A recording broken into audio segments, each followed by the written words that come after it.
अंतिम सांस लिए तब तक उनका किसी भी प्रकार का पक्का घर नहीं था। आज मोदी जी ने संकल्प लिया है कि 2027 तक इसके देश के हर गरीब को पक्का घर मिल जाए, इसका प्रबंध भारत सरकार करेगी। मित्रों, भ्रष्टाचार के ढेर सारे किस्से सुनते हैं, ढेर सारे अखबारों की सुर्खियां बड़े बड़े नेताओं के भ्रष्टाचार के किस्सों की बनती है, मगर जो सबसे वंचित स्थिति से आता था वो ऐसा जीवन जिया जिन्हें सदियों तक सार्वजनिक जीवन में काम करने वाले लोगों के लिए उदाहरण प्रस्तावित किया। कई ऐसे मौके हैं कि कर्पूरी ठाकुर जी फटा हुआ कुर्ता पहनकर निकले। मुझे अभी राम बहादुर राय जी ने, मैं प्रदर्शनी देख रहा था, वहां एक फटे हुए कुर्ते का फोटो लगा है, तो मैंने पूछा राम बहादुर जी को कि किस्सा क्या है। तब उन्होंने कहा कि चंद्रशेखर जी ने कर्पूरी ठाकुर के लिए झोली फैलाकर कुर्ते का और कपड़ों का पैसा इकट्ठा किया था, क्योंकि उनके पास पैसा नहीं था। आप लोग सम्मान तो कर रहे हैं इसका, परंतु आगे सुनिए, उन्होंने वो पैसा भी नहीं लिया, इसको मुख्यमंत्री राहत कोष में गरीबों के लिए जाकर जमा करा।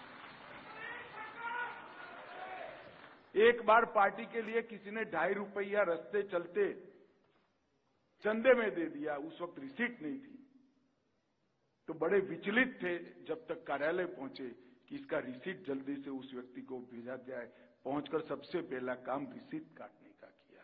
राजनीति के अंदर नक सिख प्रामाणिकता किसको कहते हैं, इसका उदाहरण कर्पूरी ठाकुर जी ने हमारी नई पीढ़ी के लिए प्रस्तावित कर। इनके जीवन के इस प्रकार के कई गुण अब उनको सर्वोच्च सम्मान मिलने से और जन्मशती के मौके को गौरवान्वित करने से लोगों के सामने आएंगे। मेरा विश्वास है कि मोदी जी ने जो निर्णय किया है, न केवल एक उचित व्यक्ति को सम्मान किया है, परंतु उनके जीवन की अच्छाइयों को राजनीति में काम कर रही नई पीढ़ी को पढ़ने का और अपना रास्ता तय करने का मौका नरेंद्र मोदी जी ने दिया है नई राजनीति की पीढ़ी को इसमें से सीखने।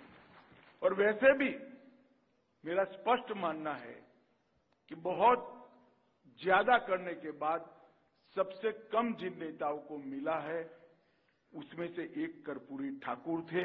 आज भारत रत्न बनाकर मोदी जी ने इनका ये सम्मान किया। पूरा जीवन इतना सब कुछ करने के बाद योग्यता से बहुत कम सम्मान जिस व्यक्ति को मिला, उस व्यक्ति का नाम कर्पूरी ठाकुर है।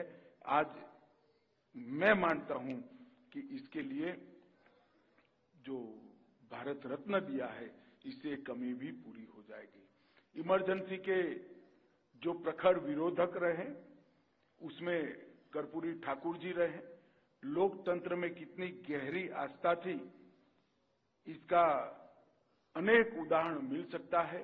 इमरजेंसी के दौरान बिहार, दिल्ली, गुजरात, नेपाल तक सक्रिय रहे और संघर्ष करते रहे। और आज ऐसी स्थिति देश में जो तुरंत ही 77 के बाद आई कि इमरजेंसी डालने की कोई हिम्मत नहीं कर सकता, वो स्थिति के कुछ प्रमुख नेताओं में, स्थिति लाने वाले कुछ प्रमुख नेताओं में एक नेता जननायक कर्पूरी ठाकुर थे। ये हम सबको याद रहना चाहिए। मित्रों, कर्पूरी ठाकुर जी के सार्वजनिक जीवन जीने के सिद्धांत कितने कठोर और मजबूत थे, वो वर्णन करने के लिए मैं एक प्रसंग जरूर कहना चाहूंगा। कर्पूरी ठाकुर जी के छोटे बेटे की तबीयत खराब हो गई थी। डॉक्टर ने बताया कि दिल की बीमारी है और ऑपरेशन विदेश शायद कराना पड़ेगा, बड़ी मोटी रकम चाहिए इसके लिए। सबने सरकारी खर्चे से कर्पूरी ठाकुर के बेटे का इलाज कराने की बात करी। जब उनको जानकारी मिल गई, उन्होंने स्पष्टता से ना बोल दिया कि ऐसा नहीं हो सकता, मैं आगे के जीवन में सम्मान के साथ जी ही नहीं सकता, मेरा बेटा मर जाएगा, बगैर सरकारी पैसों से इलाज नहीं होगा। और अंततोगत्वा इनकी जीत को देखकर लोकनायक ने पैसे का बंदोबस्त कराकर इनका इलाज कराया। इतनी उच्च सिद्धांतों के प्रति श्रद्धा, ऐसा कमिटमेंट आज के जमाने में दीपक लेकर ढूंढने से भी नहीं मिलता है।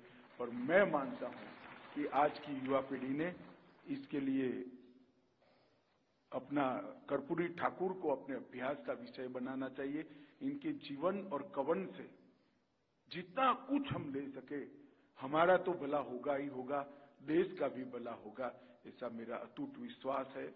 आज उनकी जन्म जयंती के दिन ही अगले दिन कल मोदी जी ने उनको भारत रत्न दिया है।